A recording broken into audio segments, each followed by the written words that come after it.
পর্ণা মুখোপাধ্যায়ের লেখা গল্প অপরাজিত। শহরের পুরনো এক পাড়ায় সরু গলির শেষে দাঁড়িয়ে আছে একটি দোতলা বাড়ি। সময়ের ছাপ স্পষ্ট, দেওয়ালের রং উঠেছে, বারান্দায় লোহার রেলিংয়ে মরচে পড়েছে, আর জানালার কাছে ধুলো জমে যেন স্মৃতির আস্তরণ তৈরি করেছে।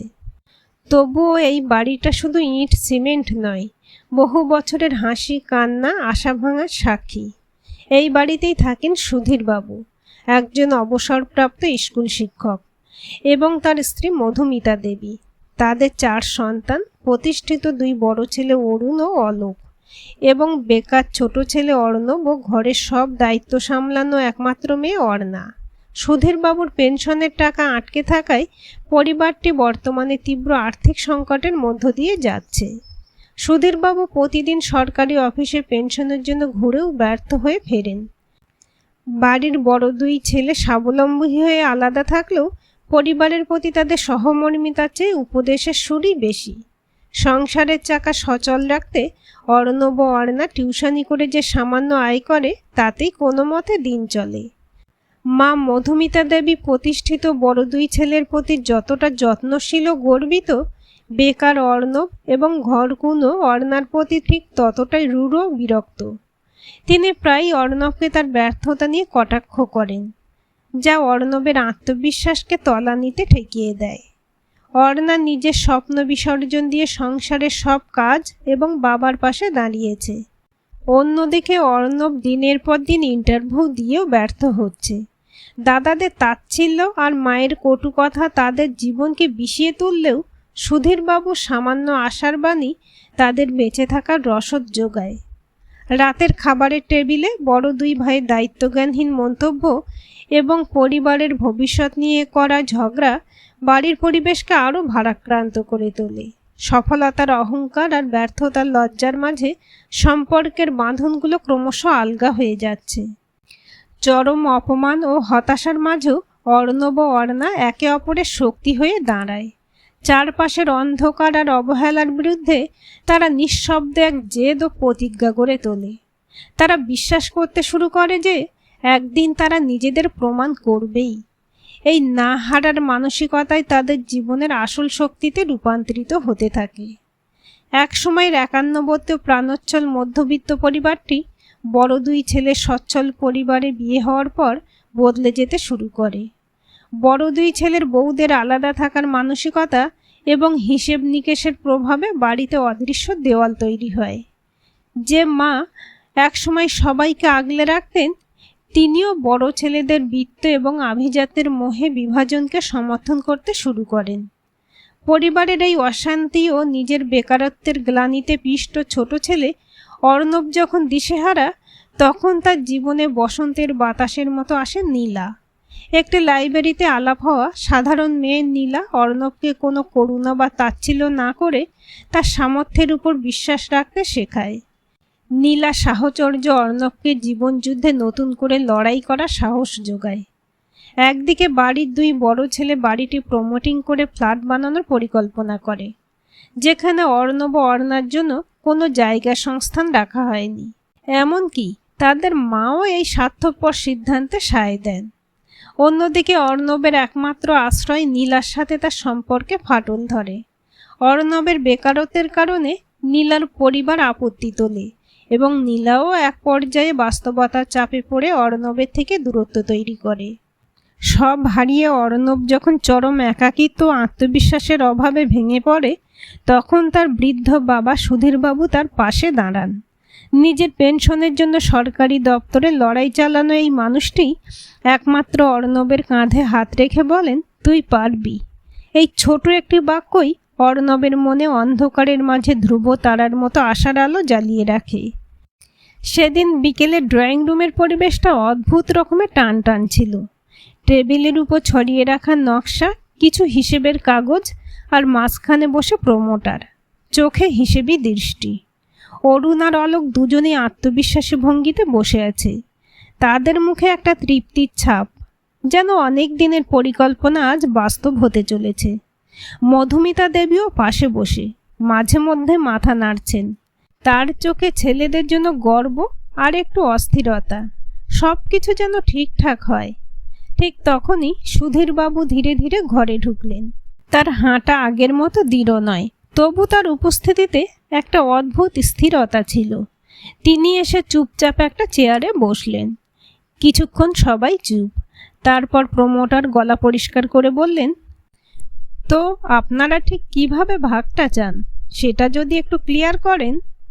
অরুণ কিছু বলতে যাচ্ছিল, কিন্তু তার আগেই সুধীরবাবু ধীরে কিন্তু স্পষ্ট গলায় বললেন, এই বাড়ির 5টা ভাগ হবে। ঘরের ভেতর হালকা একটা নড়াচড়া হলো। অরুণ আর অলোক একে অপরের দিকে তাকালো। সুধীরবাবু এবার একটু সোজা হয়ে বসে বললেন, 4টে ভাগ হবে আমার 4 সন্তানদের, অরুণ, অলোক, অর্ণব আর অর্ণা। আর একটা ভাগ থাকবে আমাদের, আমি আর ওদের মা।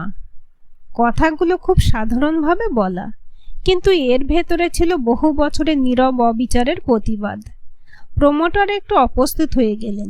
তিনি কাগজে চোখ বুলিয়ে বললেন, দেখুন, এতগুলো আলাদা ফ্ল্যাট দেওয়া খুব কঠিন, তবে একটা ব্যবস্থা করা যেতে পারে।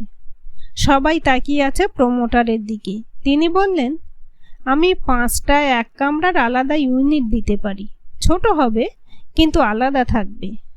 ঘরের ভেতর আবার নীরবতা। এই প্রস্তাবটা যেন কারোরই ঠিক পছন্দ হলো না, আবার সরাসরি নাও বলা যাচ্ছে না। অরুণ ভুরু কুঁচকে বলল, 1 কামরার ফ্ল্যাট? অলোক একটু বিরক্ত স্বরে বলল, এতে কি হবে? কিন্তু তাদের চোখের ভিতর অন্য হিসেব চলছিল। কিছুক্ষণ পর অরুণ ধীরে বলল, আচ্ছা থাক, আপাতত এটা মেনে নিই। তারপর অলোকের দিকে তাকিয়ে চোখের ইশারায় কিছু বোঝালো। পরে আলাদা ঘরে গিয়ে দুজনে কথা বলল। এই ছোট ফ্ল্যাট নিয়ে আমরা কি করব? অলোক বলল। অরুণ ঠান্ডা গলায় উত্তর দিল, বিক্রি করে দেব। অলোকের চোখে লোভের ঝলক দেখা দিল। সে বলে উঠল, ঠিকই বলেছিস, ক্যাশ হাতে থাকলে অনেক কাজ করা যাবে। দুজনেই যেন নিজের মতো করে ভবিষ্যৎ ঠিক করে ফেলল। এরই মধ্যে সুধীরবাবুর জীবনেও নীরবে একটা বড় পরিবর্তন ঘটছিল। মাসের পর মাস দৌড়ঝাঁপ, অফিসে ঘোরাঘুরি, অসংখ্য কাগজপত্রের জট পেরিয়ে সব কিছু শেষে অবশেষে তার পেনশন চালু হলো। হাতে পেলেন একটা ভালো অঙ্কের প্রভিডেন্ট ফান্ডের টাকা। প্রথম দিন টাকা হাতে পাওয়ার সময় তার হাতটা কেঁপে ওঠে। এটা শুধু টাকা নয়, এটা তার সম্মান, তার পরিশ্রমের স্বীকৃতি। কিন্তু সুধীরবাবু এই খবরটা কাউকে বললেন না। কেন বললেন না? হয়তো সময়ের অপেক্ষা করছিলেন, হয়তো তিনি দেখতে চেয়েছিলেন কে কিভাবে আচরণ করে, কাকে কতটা ভরসা করা যায়।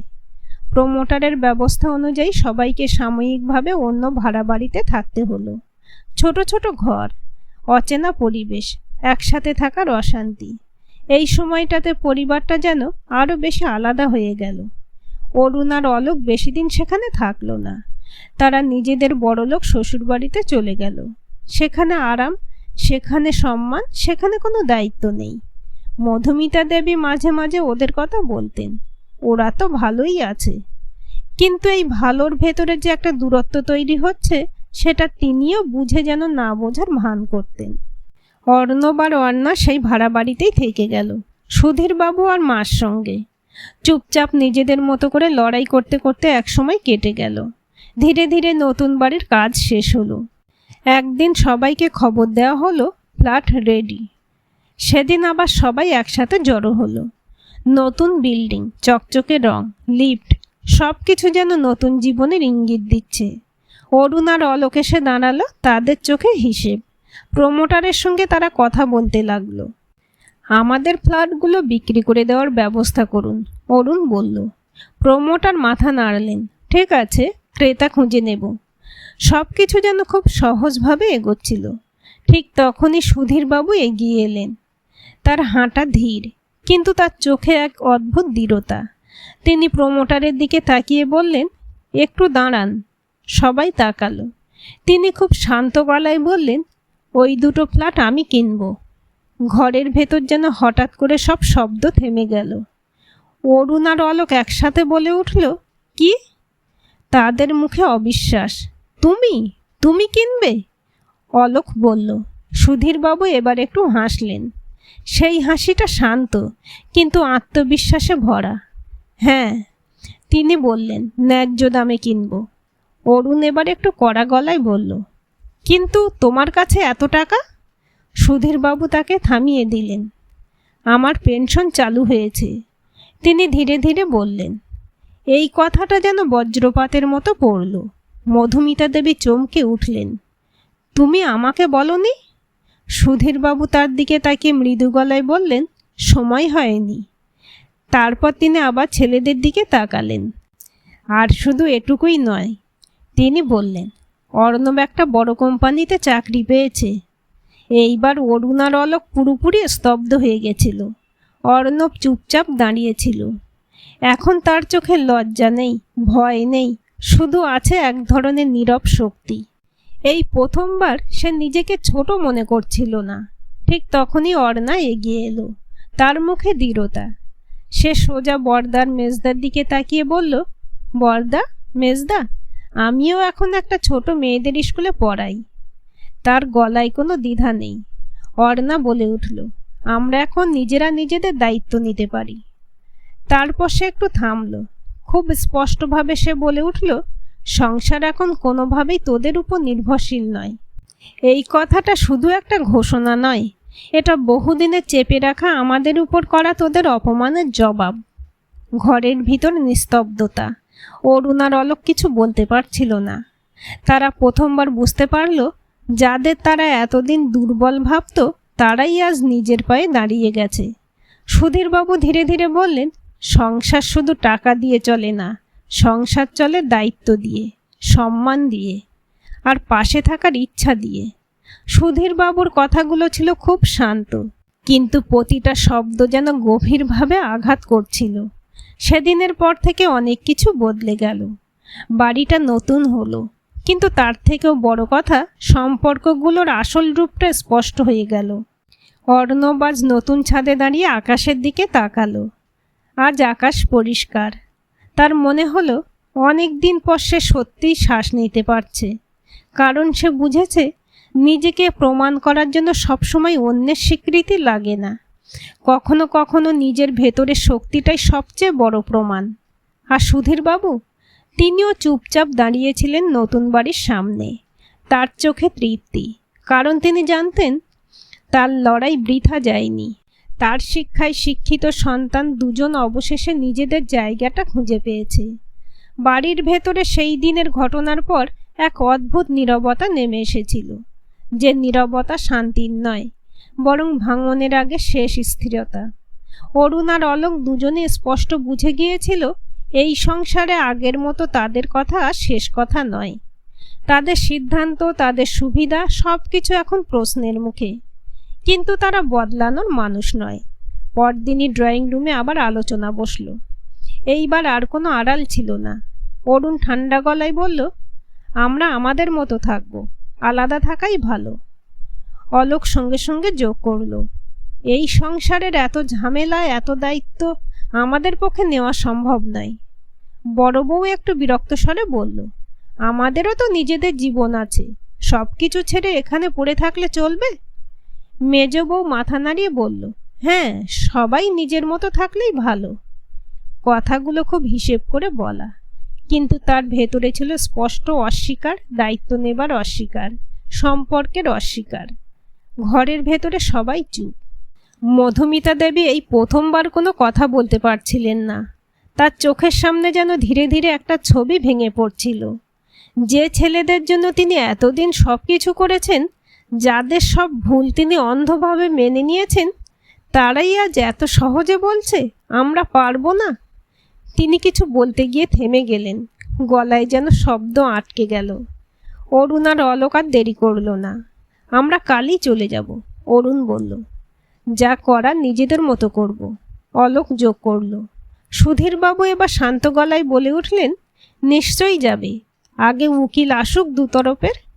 তোমাদের দুটো ফ্ল্যাট আমি ন্যায্য দামে কিনে নিই, সব কাজ শেষ করে টাকা পয়সা বুঝে নিয়ে তবেই না তোমরা চলে যাবে। পাওনা গন্ডা না বুঝে যাওয়ার মানুষ তো তোমরা নও। ধীরবাবুর কথা শেষ হলে বোঝা যাচ্ছিল এতে আর তার দুই ছেলের প্রতি কোনো আবেগ নেই, কোনো টান নেই, আছে শুধু বিচ্ছেদের বেদনা। সেদিন রাতে মধুমিতা দেবী একা বসেছিলেন।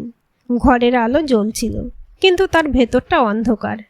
তিনি ভাবছিলেন কোথায় ভুল হলো, কেন তিনি বুঝতে পারলেন না কারা সত্যিই তার পাশে ছিল আর কারা শুধু নিজেদের সুবিধা দেখেছে। তার চোখে জল এলো।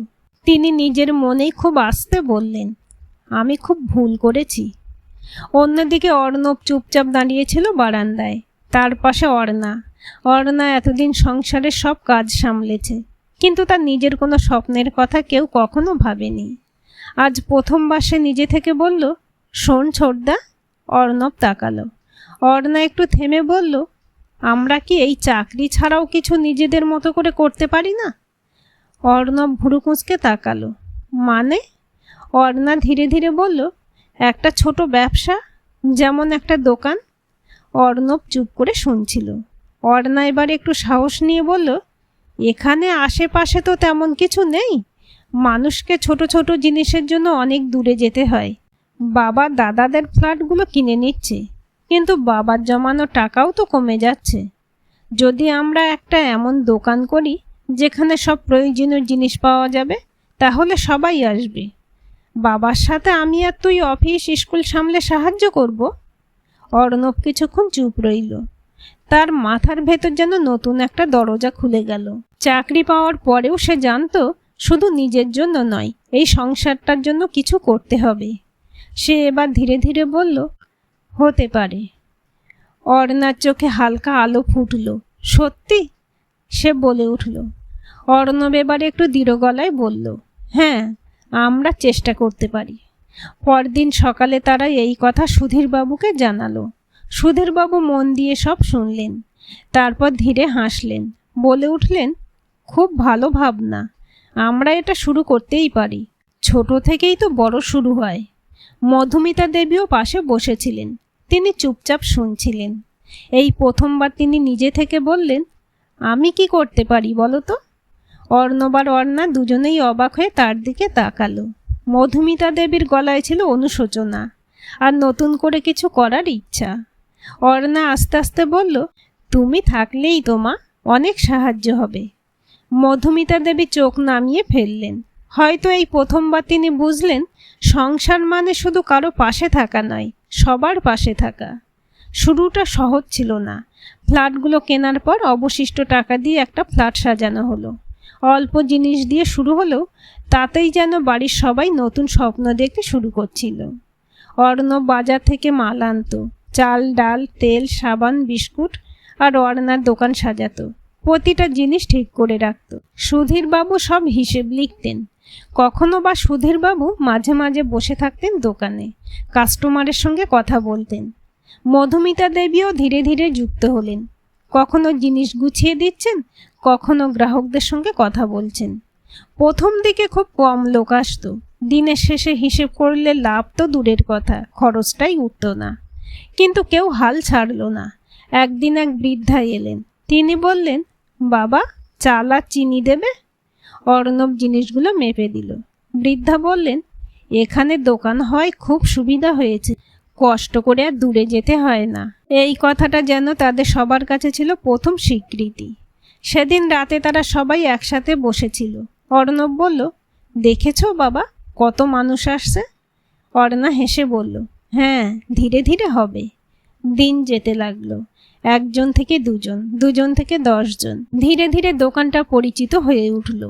মানুষ বলতে লাগলো, ওই দোকানটা ভালো, সব কিছু পাওয়া যায়। বিশ্বাস তৈরি হতে শুরু করলো, আর সেই বিশ্বাসই তাদের সবচেয়ে বড় শক্তি হয়ে উঠল। একদিন বিকেলে মধুমিতা দেবীর দোকানের এক কোণে বসেছিলেন।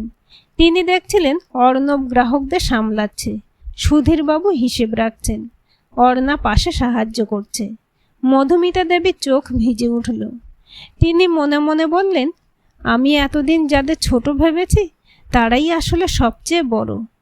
রাতে শেষে দোকান বন্ধ হলো। সবাই ক্লান্ত, মুখে হাসি।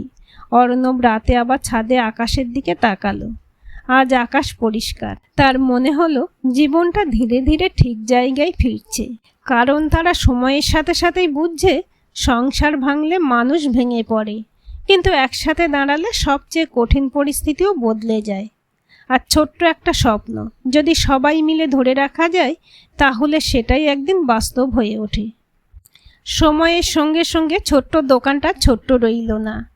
যে জায়গাটায় একসময় সারাদিন হাতে গোনা কয়েকজন ক্রেতা আসতো, সেই দোকানে এখন সকাল থেকে রাত পর্যন্ত ব্যস্ততা থাকে। চাল, ডাল, তেল থেকে শুরু করে দৈনন্দিন প্রয়োজনের প্রায় সব জিনিসই পাওয়া যায় সেখানে।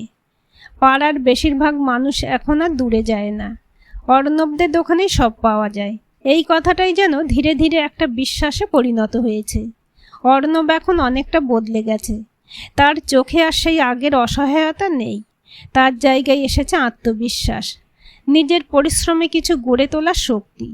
অফিসের কাজ সামলে বিকেলবেলা সুধীরবাবুর সাথে বসে সব হিসেব নিকেশ করে। অর্ণাও এখন শুধু সংসার সামলানো মেয়ে নয়, বা শুধু স্কুলের দিদিমণি নয়, সে এই ব্যবসার একটা গুরুত্বপূর্ণ অংশ। হিসেব, গ্রাহকদের সঙ্গে সম্পর্ক, জিনিসপত্র গুছিয়ে রাখা, সব কিছুতেই তার দক্ষতা চোখে পড়ে। সুধীরবাবু আর মধুমিতা দেবী দুজনেই এখন এই লড়াইয়ের অংশ। তাদের চোখে ক্লান্তি আছে, কিন্তু তার থেকেও বেশি আছে তৃপ্তি। এই সময়টাতেই একদিন হঠাৎ করে অরুণ আর অলোক ফিরে এলো।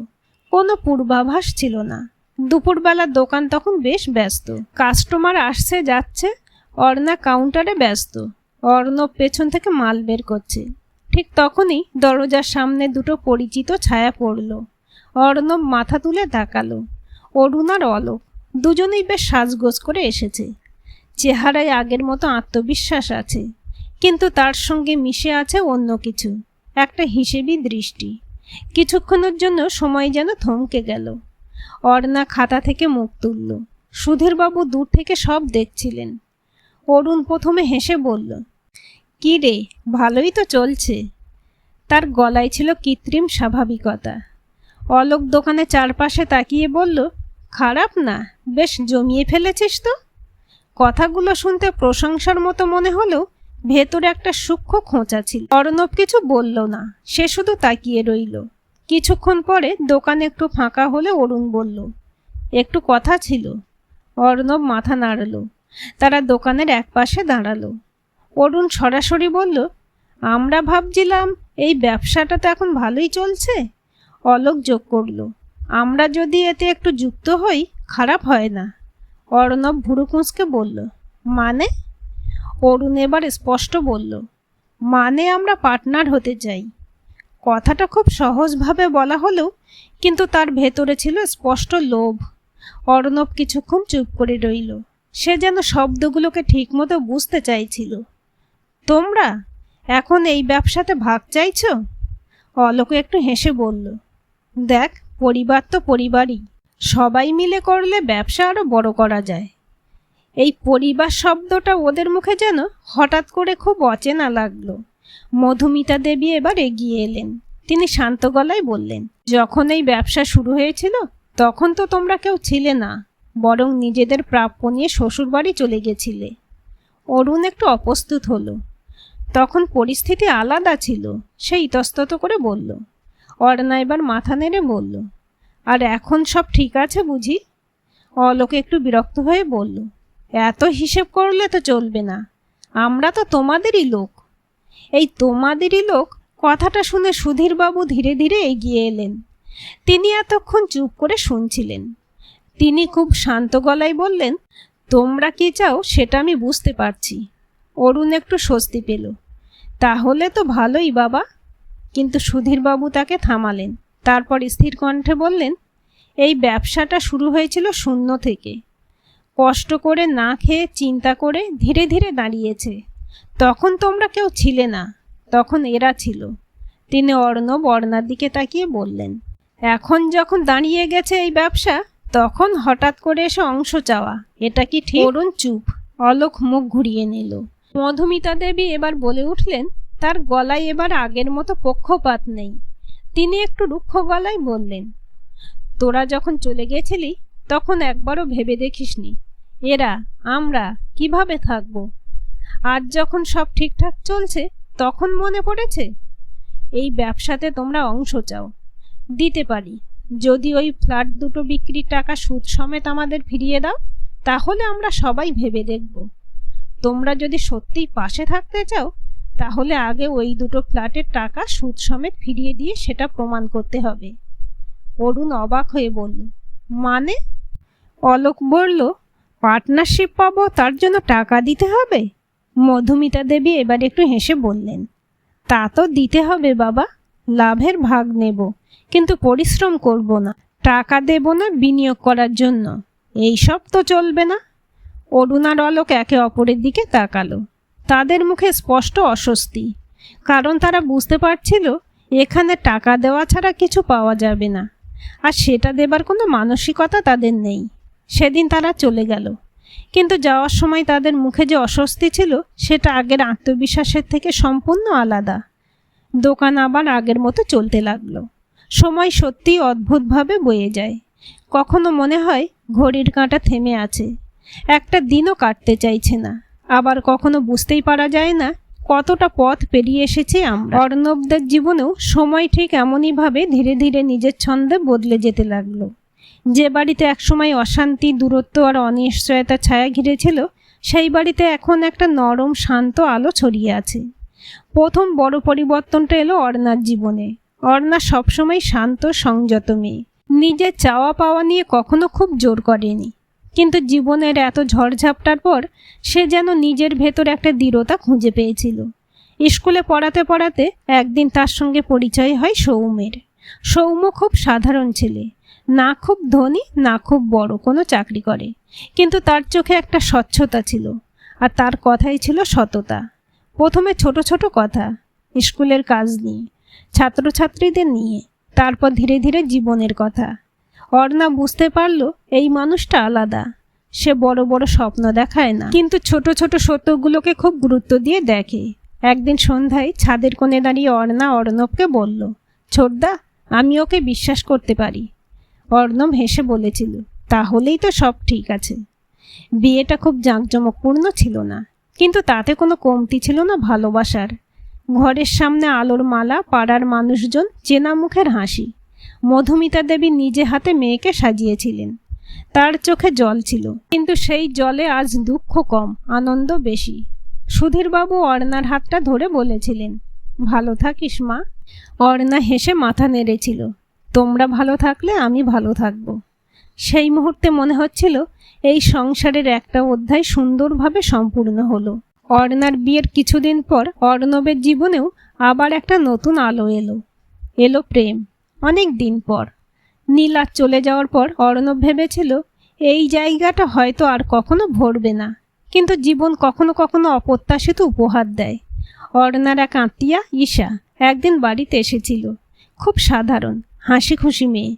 প্রথম দেখায় বিশেষ কিছু মনে হয়নি, কিন্তু তার আচরণে এক অদ্ভুত সহজতা ছিল। সে শুধু অর্ণবের সঙ্গে কথা বলতো না, সুধীরবাবুর সঙ্গে গল্প করত, মধুমিতা দেবীর পাশে বসে রান্নার কথা শুনত, অর্ণার সঙ্গে হাসি ঠাট্টা করত। ধীরে ধীরে সে যেন এই বাড়িরই একটা অংশ হয়ে উঠল।